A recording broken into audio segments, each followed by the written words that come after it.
keyboard to the boardroom. This is the Business of Esports.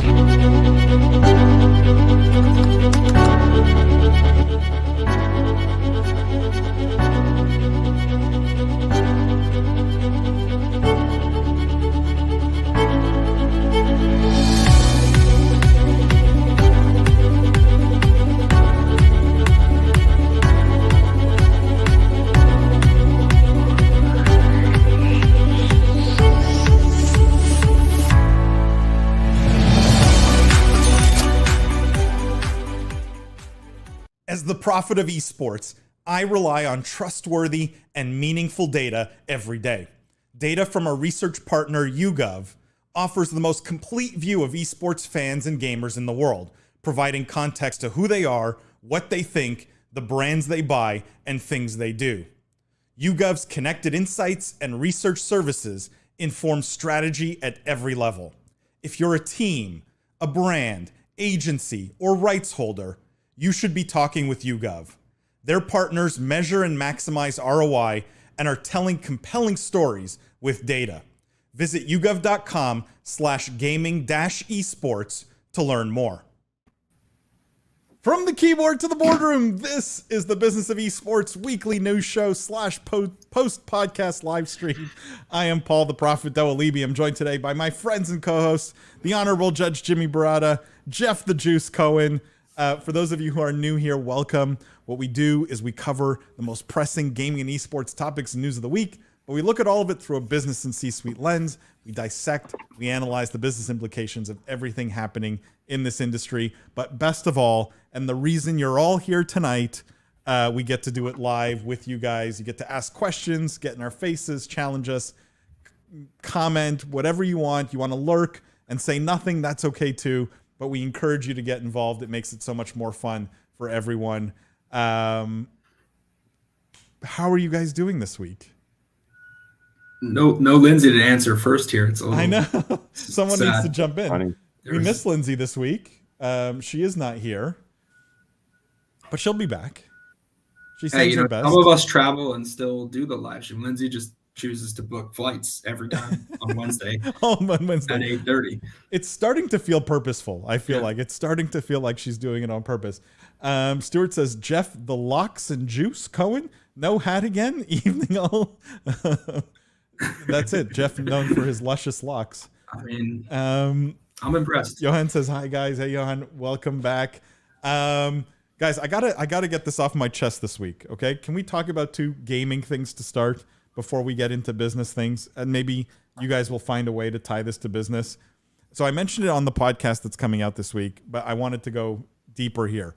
Did you both see that Fortnite, clearly Tim Sweeney listens to the podcast and has fixed Fortnite? Did everyone see that? Everyone in chat? Best news to come out all week. Oh, We're back after We're a 2-year slump. They fixed the game. But seriously, I actually think they probably saw numbers are on the decline, right? Player-based revenues on the decline, and they had to do something. Who do they turn to but the prophet himself, right? For advice. And I've been saying since 2018, no less, I've got the blog post to prove it, that Fortnite esports will never work as long as they keep building in the game. Building totally breaks the game for the viewer. It makes it not fun. It makes it complicated to follow. It's just a total mess. And so Fortnite has taken out all building. I don't know if you saw this. Well, not just a good thing for Fortnite esports, but for casual gamers everywhere. Because as a casual gamer, the hardest part about Fortnite is also the building. So, massive change for the game. I don't know. How does that treat your perspective of Fortnite as an esport when they can just, to Jeff's point on Twitter, take jumping out of basketball this week? I mean, that would make basketball really fun, though. If they just said you cannot jump anymore, that would be kind of cool. I would have a shot. I was gonna say either you're trying to get into the NBA poll or you've never watched a basketball game. So I think basketball without jumping would be pretty bad. Brownie shots only. No, but it is an interesting thing to take one of the core mechanics of your game out, right? it can't make Fortnite esports any worse at this point, right? Like Fortnite esports have been dead, let's call it at least 2 years now, like totally non-existent, totally worthless, not on any map or of any importance. So can't get any worse. I think, Jimmy, what I didn't like about your comment, though, is it implies that the game's now easier, which I don't think it is. It's a different skill set now that you can't build. You actually have to have pretty good aim. You need to understand rotations. You need to, right? Like there's other skills of battle royale games that come into play. I mean, it is one less thing to focus on. What I love about this is, you know, what we've, I think, said, or at least I've said for a while now, gaming at its heart is tech driven, right? Tech relies on data. Fortnite saw the data and are doing a change, a temporary change, to see if the data changes as well, if their users come back, if the playtime comes back, and something for them to lean into. And in that regard, Paul, I think we should also tease this week's episode with Alex Kornilov, CEO and co-founder of Betagy, amazing data analytics platform, amazing sports gambling and betting platform, and one of the more remarkable conversations I think that we've had as far as really getting into the nuts and bolts of software and data analytics are concerned. But back to just to be clear, data analytics and visualization for sports and esports betting specifically, not anything else. So how much do you guys think that these, I mean, I feel like I know your answer, Paul, but it feels to me like this is a little bit of like just anything new gets people to talk about it. And it's like, hey, now there's no building, like I'm going to go try it. Because I feel like I remember when the game came out, one of the things people loved was like, oh, there's this unique building mechanic that like no other game had. And like, it was cool. So I don't know how much it's just like, hey, sometimes I was staunchly against the building. But if your comment was true, Jeff, like Fortnite introduces something new every week, a new weapon and then a new fish and a new item and a new like literally that's their whole shtick is like novelty for like the 12-year-old brain who needs like something new every 5 seconds. But the core game was always broken. That's what I feel they fix now. Make it first person, and then you'd really fix it. Jimmy, sorry. I like it. Well, no, I like the over shoulder cam. Building is quite fun, especially when you 1v1 people in Fortnite creative mode. I don't know if the game was broken without the fixing because the constant changes still make it really just a random game that you can't understand, that you can't master, because at any given day, some core fundamental aspect of it could be out the window. They could reintroduce mech warriors or planes. All of these things, by the way, that are definitely fun for a casual gamer and a casual audience. But we're having two parallel conversations here in terms of Fortnite esports, as well as what makes a successful game, I think. Here's my take on it. Fortnite esports will always be dead as long as the game is third person. Until they fix that, it will never be a legitimate esport. So no building is a move in the right direction for the viewer, but we'll never fix the game from a professional esports perspective. If we use Ninja as a barometer of like how fun is the game to play and do we think this new mode will be a success? Like, I've never seen the guy have more fun playing Fortnite ever. He's back to sort of large audiences watching him play Fortnite. He's back to doing like 12-hour streams playing Fortnite. Hard to argue with that data point, I think. But my take on this is they are going to keep this game mode for sure. They may bring back building as a separate lobby, but I think no question they keep this because the data is going to show that the player base wants this, and this is one thing that may keep Fortnite alive longer than it otherwise would have been. So I haven't logged in yet. That's really interesting, actually. So are these separate lobbies the way when Fortnite does an LTM, for example, they have separate lobbies just for that LTM, separate from the competitive lobby, and then separate, of course, from just the casual gaming lobby, and then also separate from creator mode? Is this build free mode a new lobby, or is it pretty much all of Fortnite right now? Because you raised an interesting point, which was, yeah, if they have a build free environment adjacent to the competitive, the creative, and then one with building, I would play Fortnite regularly in my rotation of literally one night of gaming a week now. But still, it would be one of those games that I haven't touched for years because the building is so out of control. Yeah, I don't know, actually, Jimmy. I haven't logged in. Maybe someone in chat knows. But Tom says, thank you, Paul. Now I can play Fortnite. Tom, this is it's a public service I do for the gaming crowd, right? I fix things here. That's what I do. It's not the hero we deserve, Paul, but the hero we needed. Hardware Barbecue says Fortnite is pretty good for promos, though not esports, but for promotion, Fortnite's pretty neat, like the recent Doctor Who. Yeah, they do integration really well. Tim Sweeney, if you're listening, okay, you want to fix Fortnite. We're like a third of the way there. Okay, 2 more steps. Go first person. That's the number 1. Number 2, and no one talks about this, you need to bring story and lore to the game. Every time a new season comes out, a new chapter, there's always this lame cinematic with no voices, no words. Super lame. Just acting out some nonsense like using the new item or whatever is new, or the new, skin or whatever they introduced in that chapter.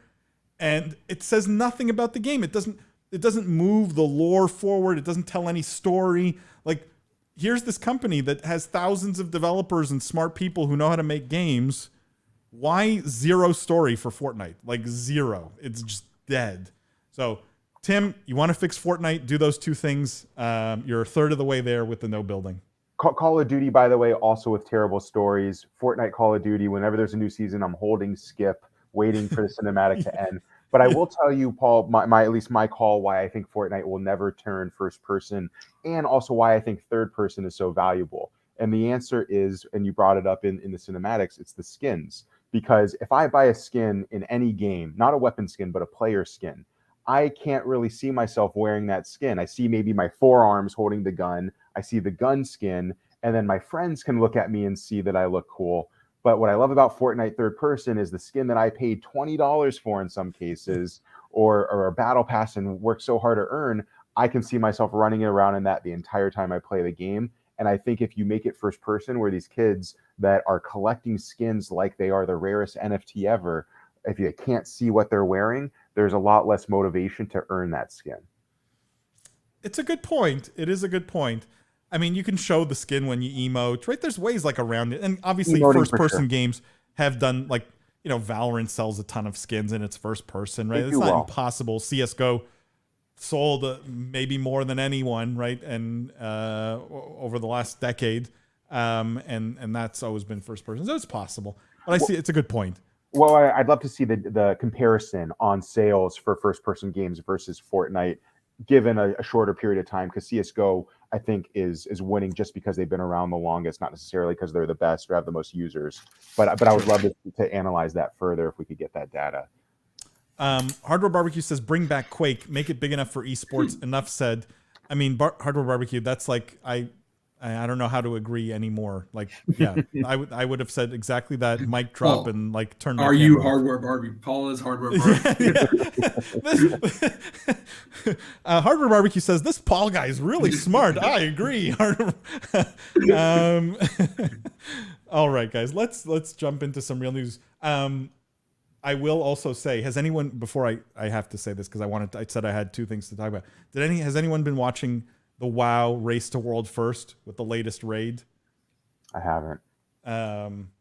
It is fascinating, and I think this is one of those overlooked esports, which is WoW raiding, and so definitely recommend everyone listening to go check that out. It's a tight race, and it's a race that has lasted a lot longer than most others. It's an incredibly difficult raid. All right, guys, let's jump into some stories. We have some fun ones. Jeff, let's start off with this one. This one's good for you here. You're not gonna be happy when you see it. This one says, I wanted to start with this one because it's kind of a fun one. It says, social networking. Average video gamer has made 5 new friends through online play. And so the article here talks about how they did a survey with 2,000 adults, and they found that the average gamer has become so close with their online pals, they'd invite 4 of them to their wedding. In fact, it says 39% have seen an increase in their friends list since the pandemic began. And it says, aside from friendship, nearly half of gamers, 46%, believe it's important that their significant others play video games, which is understandable since 43% dated someone they met through online gaming. I mean, I don't know if you guys are shocked at some of those stats. That 43% of the people polled dated someone they met through online gaming. That seems like a very large number, no? Tinder, are you listening? Bumble, are you listening? You know, Match.com, are you listening? This is crazy. These are so high. Jeff, that's a good point. I mean, that's a good point. I mean, each of those companies should have a gaming strategy. Like, I think some of them have implemented some little gaming mechanics maybe into their apps, but yeah, that last number seems shockingly high. I want to. Oh, sorry, Jeff. I thought you were done. No, I didn't have. I was kind of just rambling. I don't know much. What I want. So we saw the Bumble activation with Gen G. I loved it because Gen G has a female roster. They're very. They're such a great organization, I think, for advancing underrepresented interests, as is my own org, XSET, shameless plug. But what I loved about that activation was Bumble getting into esports, making an investment, pairing with a team that align with their values. What they need to do now is pair with someone like Epic, where now you have an LTM lobby and you have open matchmaking for your party, and it will pair you perhaps with someone of comparable skill, funny, of someone that you potentially could be attracted to one another, and do matchmaking via also, I think, dating, like a blind first date. That would be the next. Wouldn't a big skill gap make more sense to pair you with someone where there's a huge skill gap? I think, because then that creates more conversation, right? It's like if one person is carrying the other. I don't know. They got to A/B test it. Is the short answer to that, and we'll see what works. No, it was the numbers I thought were shocking, but speaks to the power of gaming. We do so many stories. We hear so many stories of the negative impacts of gaming and gaming addiction and all these kinds of big scary words. I just thought this was a fun one to start with, given how positive these numbers are. Like 5 new, and I thought about it myself, like just from my own experience. And for me, it's like way more than 5, like in terms of people I've played with who I'd consider friends today. You sort of scoff at it and go, oh, that seems like a lot. But when you stop to think, Stuart says, sorry, go ahead. I was just gonna say, culturally, a lot of times when I talk about friends to other people in the industry, you say my real life friend, right? Implying that person's special or different because you actually know them in real life. But also, if you think about it, those are usually the rarer friends you're introducing. Like if I were to introduce an online friend, I don't say he's my online friend, because that's usually, I think, a little bit more assumed. And to your point, Paul, about just the nicer stories, some of the better received, I think, Instagram and social posts are when you see those online friends that meet for the first time, that are either best mans at someone's wedding or they're hugging. You know what I mean? Like I've seen so many of those. I watch them every time. They're so true. And I think we all have an experience or a story like that. So definitely important to highlight those when they come around. Stuart says, second the Quake sentiment with some Team Fortress. I mean, I hard to disagree, but that game's a little long in the tooth now. So is Quake. Hardware Barbecue says, hardly surprising. Many people know each other for at least 7 to 10 years. Some of them are married to each other too. You see it especially in MMOs, right? Like in WoW, that was not uncommon to see people who have played the game together for a long time get married. Yep. Hardware Barbecue says, but really depends how many countries are included in this demographic. Do you guys think it would change? His follow-up comment said, maybe it includes numbers from South Korea too. So the question is, would these numbers be believable if you include countries like South Korea, China? I mean, they polled 2,000 adults from the US. Mm-hmm. Does anyone here think the results would be different if the countries were different? I don't think so.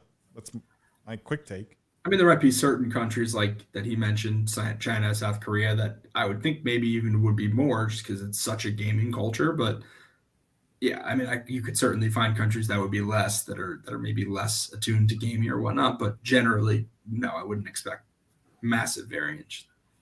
Yeah, Mrs. DeVos agrees. It would be different. And Tom says, some great activation opportunities around dating. Nice. All kinds of possibilities. There's definitely not enough happening there, I feel. Like there's definitely more opportunity than is being pursued. Starwise says, Japan would be an interesting statistic to see. I'm curious why you guys are singling out Japan specifically. I don't know if you guys have thoughts or ideas on that, but I assumed it was just such a big gaming culture, but I don't know if there's something about the dating culture or, Star-wise, I'm curious what he's implying here. I thought the implication here is it would be lower in a place like Japan, but maybe that's me reading between the lines. Hardware Barbecue says, all right, time to up your Overwatch ranking, lads. Instead of going to the gym, you're upping your ranking in the game, right?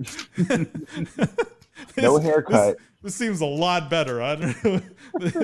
I definitely can get on board with that. Hardware Barbecue. Tinder profiles with like your, Grandmaster Season 3. No, but I'm curious on the Japan thing. If you guys think Japan would specifically be higher or lower in terms of people making social connections from gaming. All right, guys. Let's. Starwise says spot on. I can see it being much lower since I remember hearing that most gamers are playing mobile games because they're always on the go. I mean, Star Wars, that doesn't imply that they're not social, right? Like a lot of mobile gaming is very social. I think the one correlation would probably just be between time spent gaming, right? Would be with time spent. So if you're in a culture where there's a lot of gaming, you're going to have more social connections. If you're in a culture where there's less gaming, you'll probably have less. But I don't think the type of gaming really matters. I don't know if you guys agree or disagree. Well, I see his point a little bit. If you're playing single, casual mobile games where there isn't a social element, then it's not as important. You're obviously not going to meet people in a game if the game doesn't have a social element. But I generally think I agree with your intuition, but in Starwise's point, I can see what he's saying. Hardware Barbecue says just one line. I'm platinum ranking. I mean, Hardware, I don't know if that would be, I don't know, platinum in Overwatch. I don't know how much that's going to impress the ladies. Hardware Barbecue says some streamers told me this, both men and women, so it must be true. Starwise says the always on the go is the main point since they aren't really spending much time away from work or home. I mean, yeah. Look, this statistic didn't imply that the dating happened in real life, and there was nothing in the article that implied that, right? Like all these connections could still be virtual. I don't know what percentage sort of evolved to real life, but Johan says it might be a more honest platform to start from since you can't exaggerate your rank. That's really good. Johan, that's very clever, in fact. And you're right. You can't. I mean, you really can't. If you are hard stuck gold, you are hard stuck gold, and there's not much anyone can do about it. All right. Let's move on, guys. Let's talk about. Look, I hate to do this to you guys, and Jeff, I know you're gonna roll your eyes, but there's two stories here. This is the Prophet was right week. There's two stories I think we have to do back to back. Well, Discovery has like Shark Week, so we might have to do a week like that. And this article was, I mean, I shook my head when I saw it. It said Andbox rebrands to NYXL. Announces New York City esports development plans. So what they're saying is Andbox has rebranded to NYXL, and they're going to develop New York City into the world capital of esports and gaming culture. It says they intend to invest a high seven-figure amount into New York City's gaming community over the next 12 months. And they also unveiled plans to build XL HQ, a company headquarters in Manhattan. Let me just, before I get your guys' thoughts, let me just catch up on the comments from the last topic, and then I want your thoughts on this. So, Starwise says, "Hey baby, I'm an insta-lock jet rain." All right, guys, we getting into pickup lines for gaming dating. Starwise Hardware says, "Starwise, damn, I'm Orisa Main." All right, you guys can absolutely. I see a connection here already. And Stuart says, "See, Donatello is the best Teenage Mutant Ninja Turtle." Yes, see, it's all part of the Prophet was right week and the celebration of that whole week. Mrs. DeVos thought that was funny, and Starwise says, "How would you show off for Rust?" I don't know if survival games, you can show off your inventory, right? Your healthy inventory. Super important. Super important, right? Super important. A lot of supplies. Everyone loves a medic, just say. So Andbox rebranding to NYXL, guys. I will just preface this by saying I said when they rebranded to Andbox that it was probably the dumbest brand in all of gaming and esports. It was probably the dumbest name in all of gaming and esports, which went along with the horrible business. But curious what you guys think of this rebranding and their New York City plans. Jeff, as the New Yorker, got to start with you. No, I'm excited to see what they do. I mean, they said a high 7-figure sum. That's, a decent sum of change, but it'll be interesting to see what they end up doing. Outside of the headquarters, I wonder if they'll kind of put together a LAN center, maybe an incubator, try to, increase the New York esports startup scene. I think that would be pretty exciting to see them do. I don't know if the article had any more details there. I agree with you that the rebranding probably was necessary because, you were obviously correct about Andbox being just a bizarre branding and name, never really generated any name recognition or sort of buzz. But yeah, without more details, it's a little bit hard to know what angle they're going to go on it. But I'm happy for the kind of New York esports scene to continue to grow. Boo. Sorry, Jeff. I got 2 points. I think high 7 figures is not going to be enough money. I think that if you want to dominate a region, it's incredibly expensive, and they're going to need 2 or 3 times that amount. And secondly, I think it's the wrong approach anyways, because anyone that thinks about esports as a regional or a location-specific endeavor is thinking about it fundamentally wrong. These aren't communities that were brought up. I mean, apart from the LAN parties that we had in each other's basements growing up as a kid, that's about as regional or as in-person as it gets. Everything else, I think, is much more global. It's much more fluid. And by trying to restrict an audience or capture a local audience, I think you're going after the wrong audience, right? Like the people that will root for something in New York because they're in New York and that's in New York, those are the casual gamers that aren't going to be the hardcore fans or followers anyways. They might just be, passerbys, I think. The people that are in it from the beginning are going to, we hear the term all the time with authenticity and on the show we kind of gear more towards authority, but the two overlapping concepts being the fan is going to root for whatever team, company, esports initiative that they relate to, that they find compelling. And I think geography is the weakest argument you can make in that spectrum of branding and activations.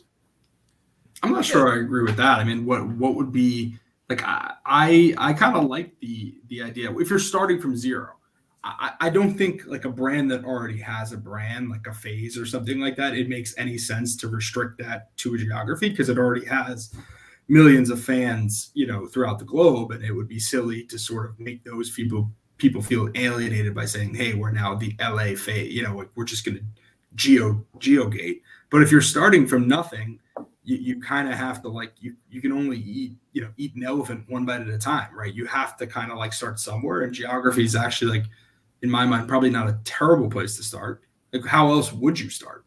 You want to throw out day one of maybe the 2 or 3 biggest advantages of your business and just be like, yeah, we don't need that, right? Like, it makes no sense. It makes no sense. It's small-minded thinking that was forced upon them by Activision Blizzard's failed leagues, right? Like, it's literally that. Like, you had a failed management team marketing a failed product to failed management teams of esports, like failed management teams of esports teams. The whole chain was broken. Didn't mean any of the underlying ideas were good. It means the underlying ideas were all bad. Like, this was such a great opportunity. That's what frustrates me here, right? Andbox could have come out and said, you know what, guys, we got it wrong. Okay, we got it totally wrong. We didn't sell a single Andbox sweater because no one knows what an Andbox is. We got it wrong. Activision Blizzard forced us to be New York, but we want to make esports big. We're going to have a headquarters in New York, but we want to build this incredible global brand. And here's the new global brand, the Excelsior or whatever, right? Like, there was an opportunity to pivot here and have a bigger play. They have new investors, right? They have this underlying momentum that would have allowed them to make a positive change and a positive pivot. Instead, they've gone back to the thing they failed, then they pivoted, they failed again, and they're like, maybe we try that first thing we failed at again. Right? Like it's odd. It's odd. I don't get it. I want to add two more things to that, and that's, one in the last few years, obviously because of COVID, but look at all companies in any industry. You're not seeing people moving to locations to be in office or to be part of that brand or that team. The contrary, everyone's moving away and working remote, right? So one, it gives you wider access in esports. It would give you wider access, not just to the people that work for you, but to the talent that you could attract and play under your banner. And two, I think the reverse is just as true. That if I start a New York team, anything that I do or put out or promote is ostracizing anyone that's not from New York, right? Where I don't know, you could have people in other regions in the United States that might want to root for the Atlanta FaZe, or they might want to root for Chicago Huntsmen, but don't because they're not from that city. Maybe they feel compelled to root for, I don't know, any other team. So I just feel like it's an unnecessary restriction, both on physical ability to access and recruit talent to play for you, as well as to access a wider fan base. I think the second argument has a lot more holes in it because traditional sports, it's easy to root for the Yankees, but these are just coming to me and I'm spewing them out. So take. I think Greg brings up a good point about maybe one of the reasons why they failed, the fact that all their players were Korean, so nobody related to them. Like I think about that's like saying hey like Alabama football shouldn't be called Alabama football. It should be like metaverse football, because then only people from Alabama are going to want to root for them. Like, why are we tying it to like this university? Why don't we just have these universities just call themselves whatever? Like, I think that people want to relate to commonality, and geography is a very, we're all from somewhere. We all live somewhere. So I don't think it's a terrible thing to anchor your brand in a region, particularly one as big, diverse, and important as New York City. I think it's just they failed because they were in the wrong leagues, clearly, and they didn't do a good job building the brand. But I don't necessarily think geographic teams in esports are dead. Well, I'm not trying to be the defender. Other than the product and the marketing were terrible. But other than those things, I'm not trying to be the defender of them. I just don't think that geographic-based teams are something that we should immediately say, like, hey, this doesn't work for esports. It's just not the right play. Like, I don't necessarily believe that. It's you're starting off by cutting one leg off. Now, can you finish a race with one leg? You can, but literally everything else has to go right. But if you were starting if you're starting a global brand from scratch, if you already have a global brand, it makes no sense to cut one leg off. What I think you're doing is you can either run the race with no legs, you can crawl, or you can have one leg. You'd probably rather have the one leg, because starting with the deep roots in one place is better than saying, hey, I'm just going to start a global brand. Like, of course, everyone would be like, well, if it was just as easy to build a global brand as it was to build a New York City-based brand, obviously everyone would build the global brand. But it's really hard to build a global enterprise, a global brand. Because you have when connection. Your product's digital, I don't agree that it's harder to build, right? Like, when we put out an episode of the Business of Esports, right? I'm not thinking, I don't want anyone in the UK to listen to this, right? Because we're a New York company, right? Like, I don't want anyone in the UK to listen. Yes, you could maybe gate things by language, right? So you could say, okay, maybe they want to be a North American brand, or like, why to one small, like even New York in the grand scheme of things is a relatively small market for a relatively small piece of the gaming pie, which is esports. It just doesn't make sense to me, especially when this company has failed completely from an execution perspective. Why make the race any harder, right? If they had this track record of like perfect execution, and I don't see anything novel here, right? There's nothing really new here. The headquarters is going to have a practice facility and an event venue. They're going to have content creators and live experiences. Like, whoop-de-doo, welcome to like 2016, literally, right? Like, this is the big announcement. Again, what annoys me most and the things I'm most critical of is when I see opportunity being squandered. That to me is the most frustrating. It's not that I don't want them to succeed. I just hate that they squander these opportunities given the investors they've got, right? Didn't we criticize Guild Esports for something very similar not too long ago with the facility that they're building in the UK? Yeah. And we pretty much had this exact same argument, I think. And I mean, it's going to be interesting to compare the two of them against each other. But I think we've all been pretty consistent with how we've approached the physical facilities across the board. Agreed. I just want to read some of these comments. I'm falling behind. Sorry. Neil says, great story from 2017 about NYXL. I've heard this before. Yeah, it's great. It's Groundhog Day. Esports Groundhog Day. Hardware Barbecue says, or worse, NFTs.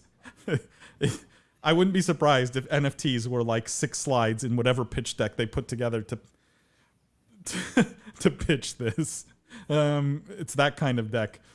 Stuart says exactly. The global Bulls fans of the 90s didn't follow them because they were local to Chicago. I mean, in some ways, Stuart, that's a case for what Jeff is saying, because I think you're making a point that the audience can transcend the city if you become a successful enough brand. It's a fair point. It's a good point. I don't know which side he was on with that, because I think he's on your side. I think he's on your side. You kind of argue both ways. I kind of, when I first read it, I thought he was on your side. I think he's on your side. It's a fair point. I still think fundamentally meat sports and esports have different cultures, where it's, to Jeff's point about Alabama football as well, I think, and again, it's a good argument as to why it works. I just think that they're apples and oranges, that what's going to work in meat sports doesn't mean it works in esports, because we have an online culture here and we don't have to be in the same room to play against each other.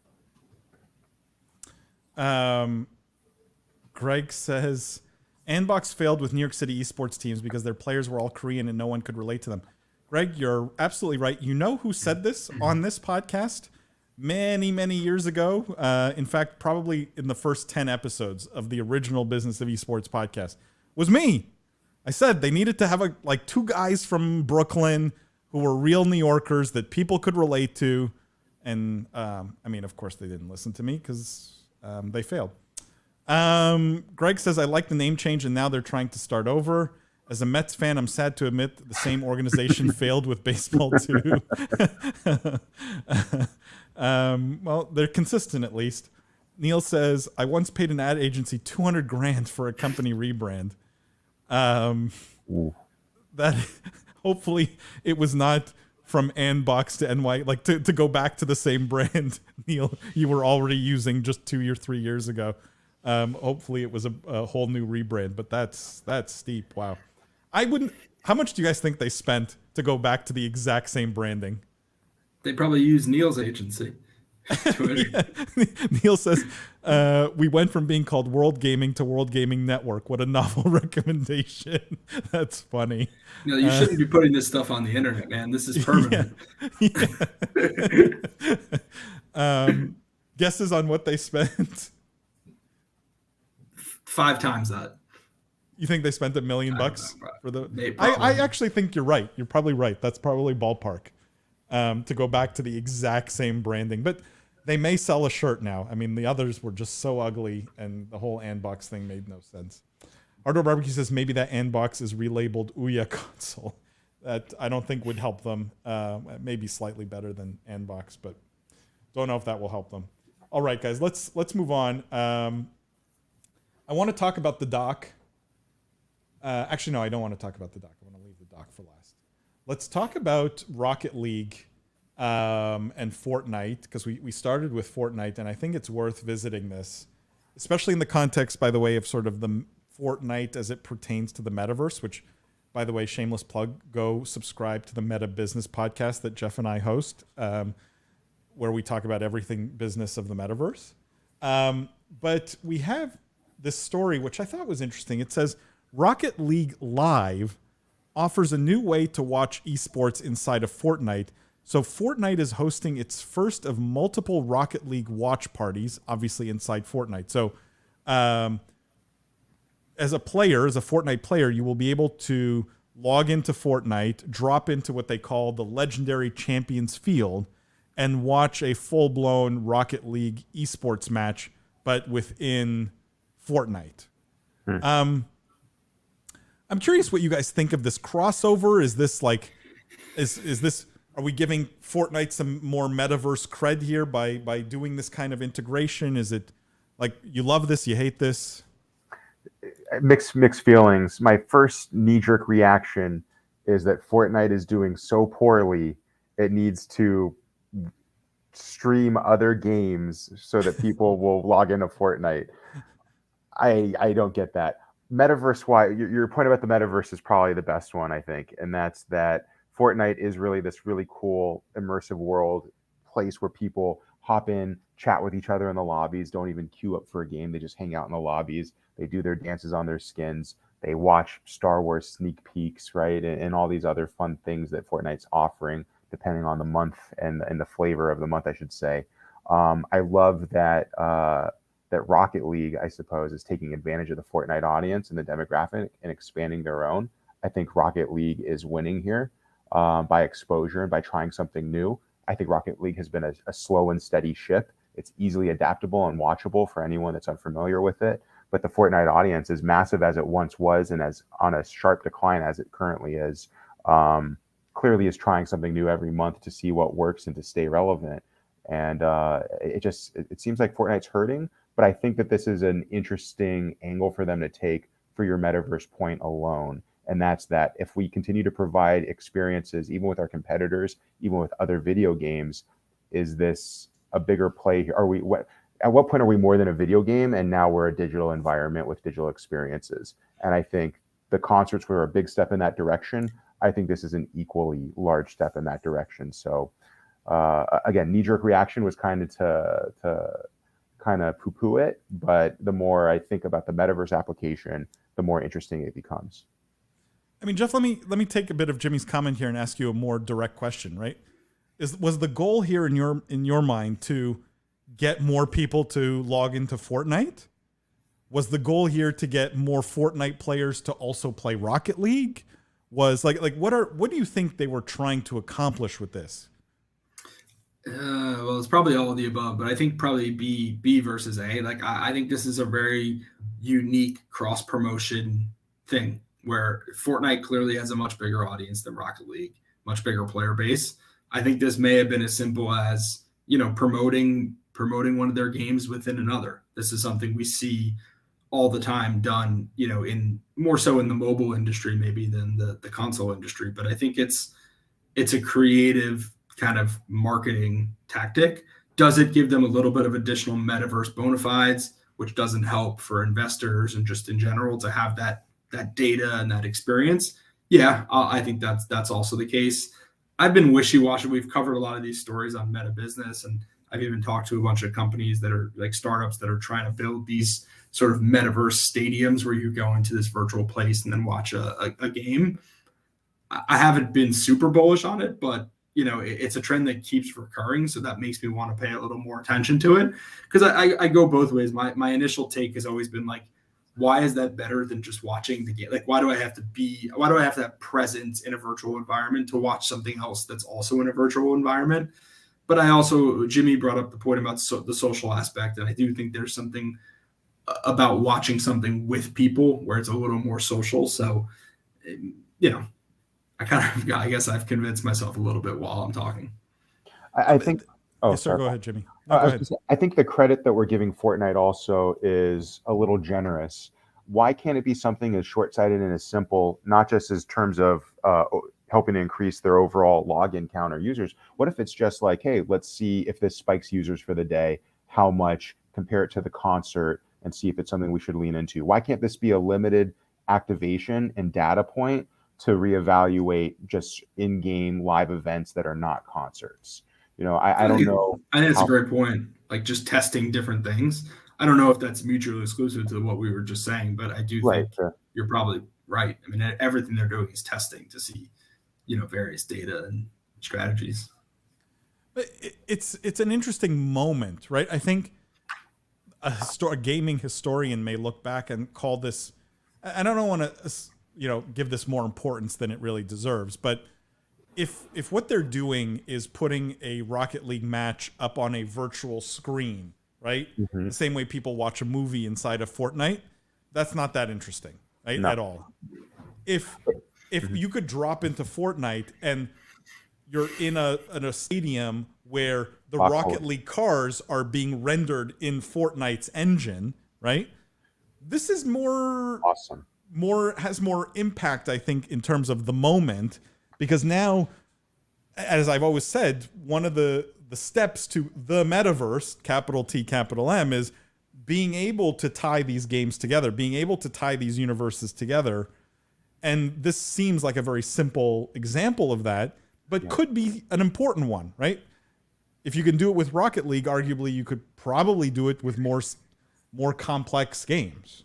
I love how you kind of talked through the rendering the Rocket League environment in Fortnite, because as you started to read the story, that's where I thought this was going, because Fortnite has a very cool engine with the vehicles that you can ride around in Fortnite, that you gas up, that you race around. And I at first I thought, oh my God, are they going to actually let us like have a Rocket League in the game, the same way that back in season 1 you could play soccer on the soccer fields and kind of screw around.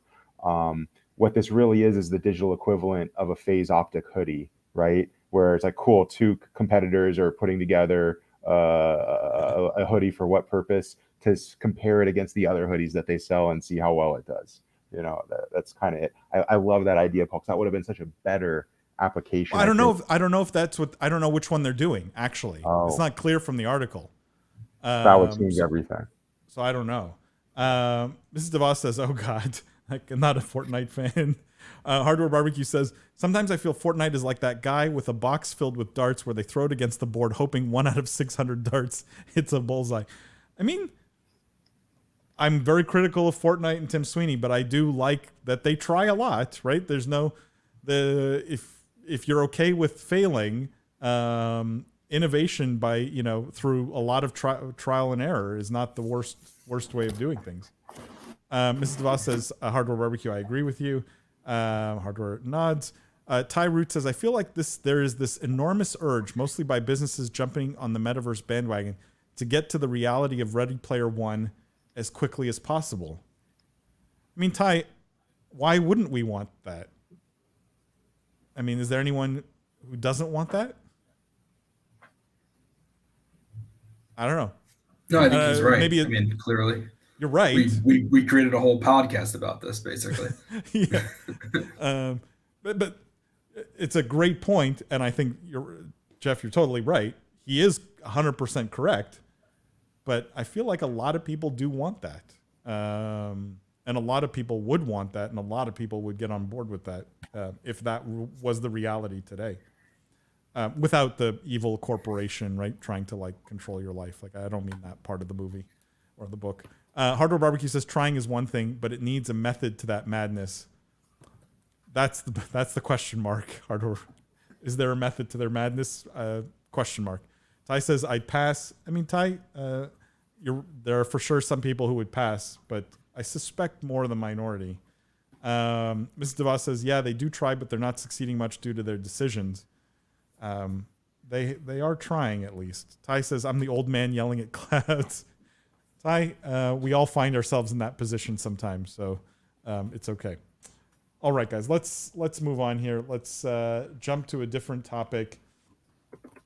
Let's stay on this a little bit, sort of this metaverse, crypto, future of gaming kind of thing, because G2 Esports was in the news, and I don't want to talk about it. What I'm doing here, you guys will see, I'm going to tease an upcoming episode of the Business of Esports. But the headline here is G2 Esports files lawsuit against NFT provider Bondly. I will just introduce the story. So they're basically suing, saying they had damages of over $5.25 million because Bondly botched a deal for the development and sale of NFTs. Okay. Now, super interesting story, pretty big dollar lawsuit involving one of the biggest names in esports, G2. I want you guys to keep this in mind, because what we're going to do a week from now, roughly a little over a week from now, we're going to have a special episode with Segev LLP. They're a law firm. They do a lot of work in esports. And we are going to have some of the principals from Segev only to talk about legal issues in gaming and esports and some of the recent sort of lawsuits and legal battles that have happened in that world, in this world, obviously. So stay tuned for that, okay? Because we're going to cover this story, among others, on that episode, and it's going to be a lot of fun, and I hope very, very informative for you guys. And then Jimmy will get to talk law with, you know, it'll feel more like home for him. All right, let's talk about Sony in the news, guys. Sony, I was shocked when I saw this, okay? The headline here is Sony Entertainment to buy Jade Raymond's Haven Gaming Studio. So this game studio was founded a year ago with an initial investment from Sony Interactive Entertainment. Haven includes game creators with more than a decade of experience working on some of the industry's most popular games. I don't know what games they're working on because they're brand new. But Sony is buying the Montreal-based video game development studio led by industry veteran Jade Raymond. She founded the Ubisoft Toronto studio, but she was maybe more recently famous for the massive flop at Google Stadia. And probably abandoned ship there at the right time, went on to create Haven, and is now a year later being bought. And I'm curious what you guys think of this. Sony, you know, the number was not disclosed in terms of the size of the acquisition, but Sony definitely not shy about making their own acquisitions, right? In light of the Microsoft sort of spending spree. I'm curious what you make of this. Is this buying talent? Is this they see a game? Like what is it, Jeff? Well, I think you framed it correctly by kind of framing it versus what Activision has done and just the M&A in the space. I mean, I think it's right now there's a war for talent, and these companies are just looking for anyone who has built teams and has studios, even if they don't have any IP and don't really have any games that they've shipped yet. Jade Raymond is an interesting example, right? Her last 3 roles, you mentioned she was at Ubisoft. She then famously went to EA, and she was a big hire. There was a lot of press around it. She, I think, built EA Motive, and they never launched a game under her. Then she went and she was like the first shiny new hire at Google Stadia, and she was there for 2 years, never built a game, and now she starts this studio and gets acquired without having built a game. So, good on her. She's obviously, well-respected executive in the industry. The fact that she's continuing to get these roles and people want her in their company. I'll be excited to see, the game that they finally ship. Clearly, she's probably built a very talented team around her. And obviously that's, what Sony's looking to acquire. Does this shift the conversation though? Like so many of these conversations, guys, we've had it's about buying exclusives, right? It's the battle for exclusives. But now we're buying game studios that haven't even announced a game, right? So has the space heated up to the point where it's all a battle for talent now? It's not even a battle for exclusives anymore. We sort of don't care what games people are making. We need to scoop as many developers as possible because otherwise the other person will. I think it kind of is. And we talked about this. I forget if it was on Meta Business or just when we were chatting. I mean, there's so much money flowing into the space, and particularly even on the Web3 side. I mean, these venture funds that are being raised is just massive. So I think that every traditional gaming company is feeling this pinch right now of, hey, we got to acquire teams. We've got to acquire studios because I imagine that all of these companies are losing dozens and dozens and hundreds of employees a month to new Web3 studios and, companies that have just, we covered GameFam, the Roblox developer publisher, raised $25 billion. We thought that was a massive raise. So you're just seeing a lot of money flow into the space, and money attracts talent. So the companies like Sony, Epic, Activision Blizzard, they need talent. So whether it comes with IP, it almost doesn't matter, I guess, at this point. Well, I mean, one of the things, and guys, you can look forward to this. One of the things Jeff and I covered on this week's episode of Meta Business was FTX buying a game development studio. And I mean, do you guys think there's a broader, like we've talked on this podcast many times about how the market for game studios is heating up. It's red hot. There's tons of competition, right? All the big publishers, developers are buying smaller studios. If crypto companies now are throwing their hats in the ring and buying up game development studios, right? Like, because they all want to get into gaming. I mean, this market could really be on fire over the next year or two. I don't know if you guys agree with that, disagree, Jimmy? And mute. No, good. Sorry. Sometimes I mute and I never know. Honestly, I don't have a lot to add beyond Jeff's because I really feel like you kind of hit a lot of the topic on the head in terms of the pressure. Like when you talked about the pressure to come out with something compelling and the gamble on talent more than anything else, I just feel like that's so telling for this. Isn't also this. I didn't think this was new to me. This also seems somewhat reminiscent of a conversation we had months ago or last year where we kind of called this and we said, as these studios get larger and larger, as these indies are putting out very interesting things, and as there's an exodus of people that are leaving to try and explore these new fields, it's going to be more about who can just scoop up the most amount of talent and have this following, or rather have this portfolio of businesses where any one of them could be the next big thing. And I'd rather buy 20 of them right now as opposed to waiting for the $4 billion, $5 billion Bungie acquisition after they've already made it and after they're already successful, if that follows. Yeah, I mean, let me just catch up on some comments here, and then we'll. Tom says that sounds great. Lawyers are surprisingly interesting. Tom, a backhanded compliment for Jimmy, I guess. Mrs. DeVos says, "Oh, sounds interesting."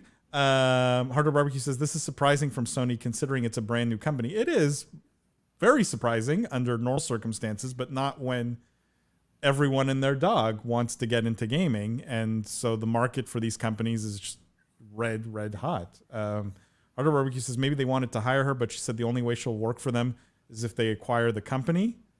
I mean, they really had to want to hire her if that was the case. I don't think I've ever heard of things playing out like that.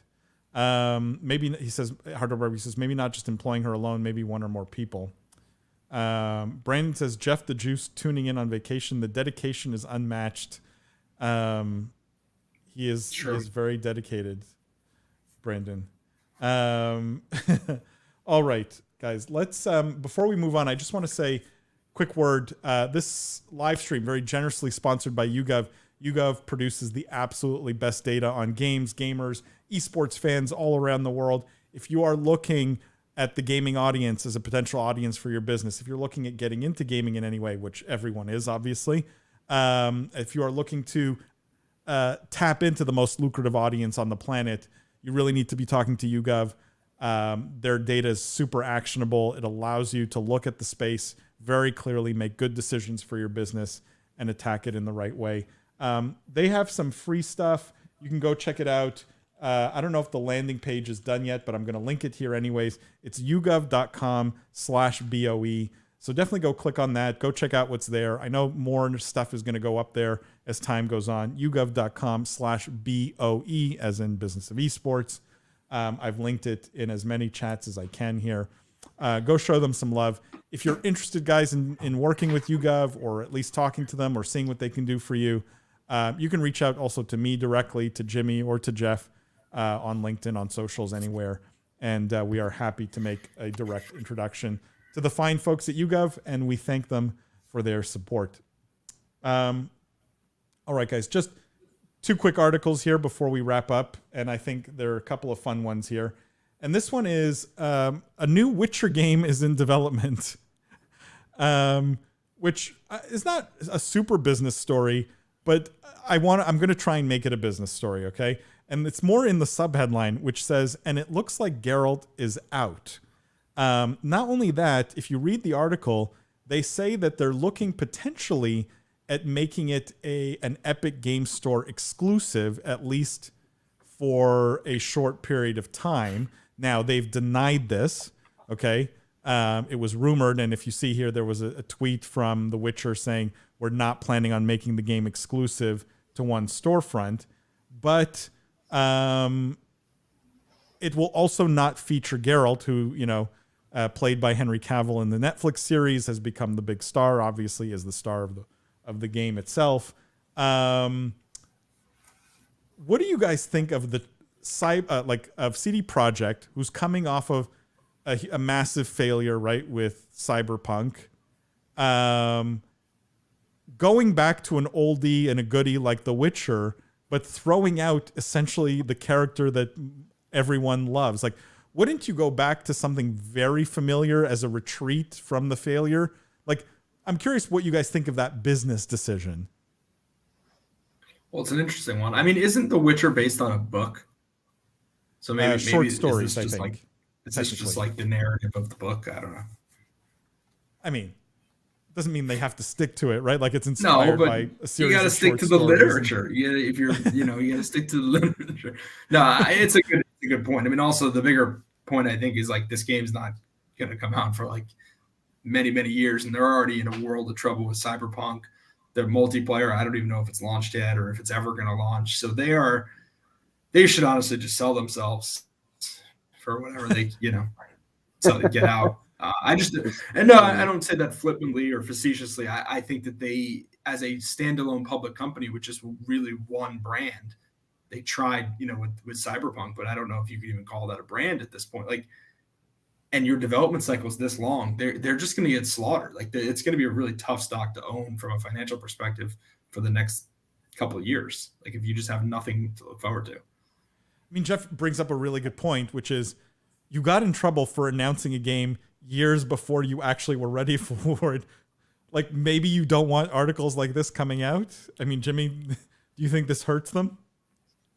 Do I think this hurts CD Projekt Red? Projekt, yeah. Yeah.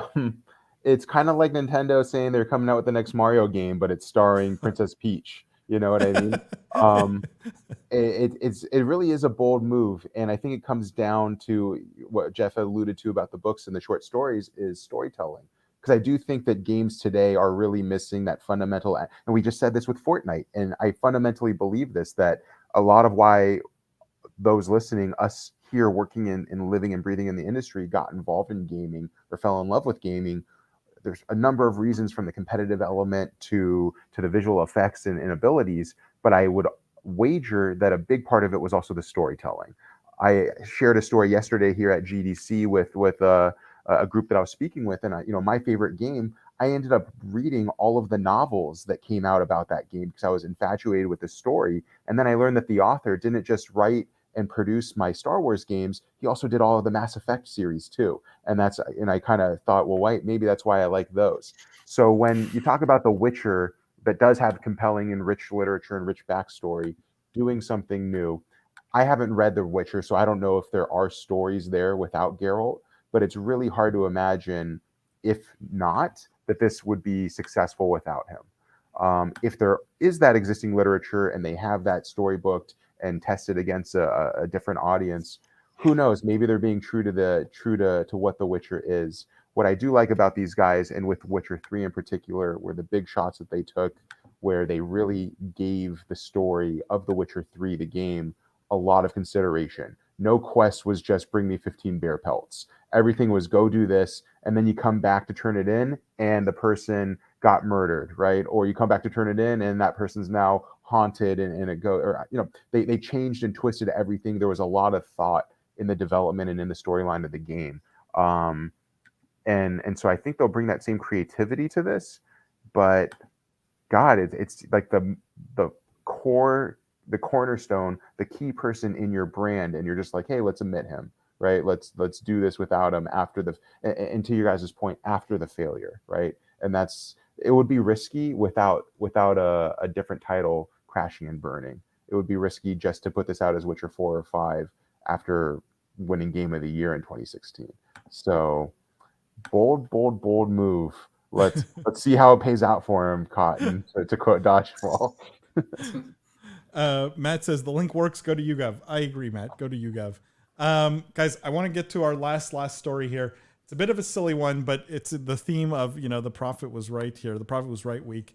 And this is the doc calling out YouTube Gaming. And for those who don't know, the doc streams on YouTube Gaming. YouTube Gaming pays his salary. And he's calling them out. He says, the notorious two-time Dr. Disrespect has called out YouTube Gaming. The streamer pointed out just how little the platform supports him, even after he switched over from Twitch and put them, quote, on the map. He says, and this is a direct quote from his Twitter, he says, when you put YouTube Gaming streaming on the map, yet they don't even follow you, tweet about you, mention you, etc. I mean, seriously, just stop and think about it for a second. We really are on another level, baby. So, direct shot at YouTube Gaming, who, again, if you listen to this podcast, you would know is a disaster, given the past leadership who has moved on now, smartly, because the ship at YouTube Gaming is sinking. Who here thinks that the streamers who aren't the doc, and I'm curious for chat's opinion on this too, Doc's character in some ways transcends the platform he's on. I think he'd be successful anywhere. I think there are guys who maybe don't have that strength of personality. And the streamers that YouTube Gaming paid a lot of money to switch from Twitch, a year ago, 6 months ago, whenever it was, how many of those guys do you think are going to end up going back to Twitch, given now what the doc has said about how YouTube Gaming operates?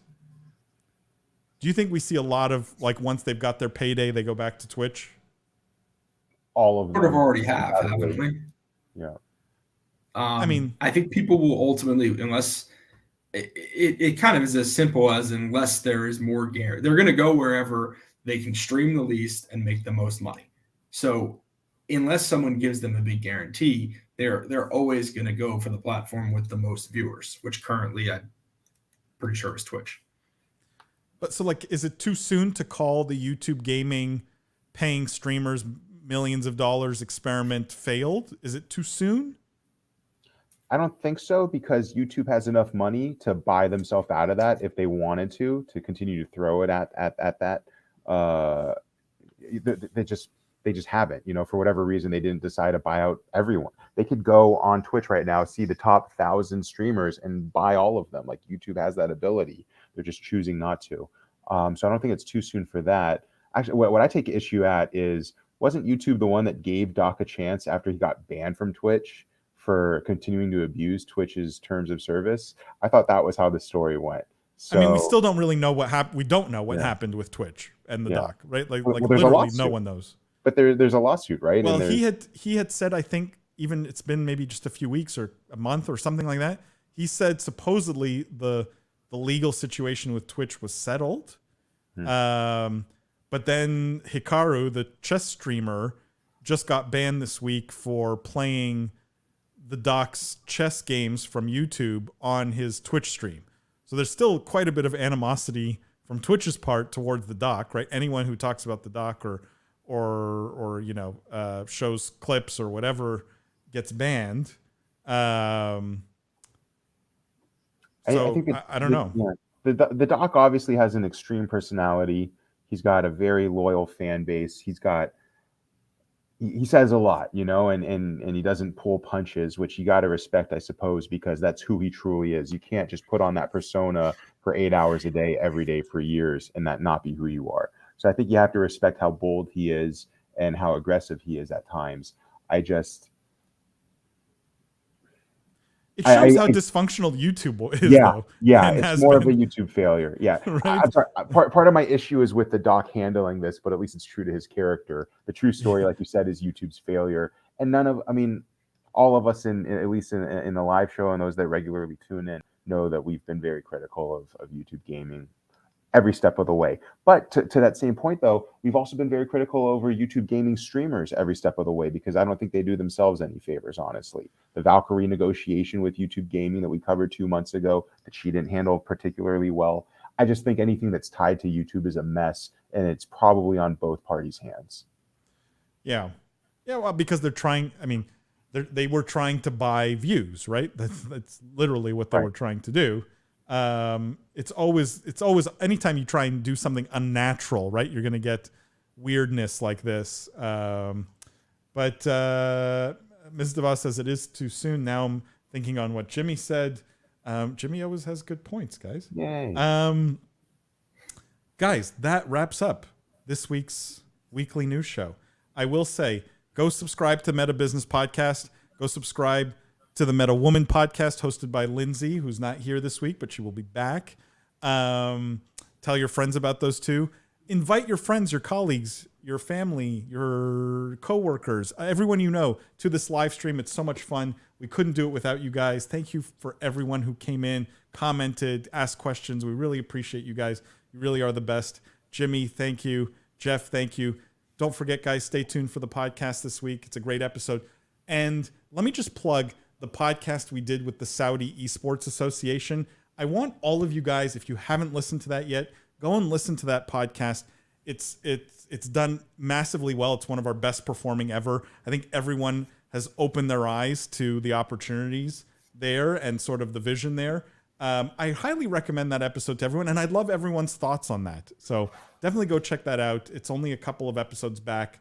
It's easy to find. The one with Omar Batterjee from the Saudi Esports Association. And don't forget, guys, the future is fun. Never forget it. We'll see you next week.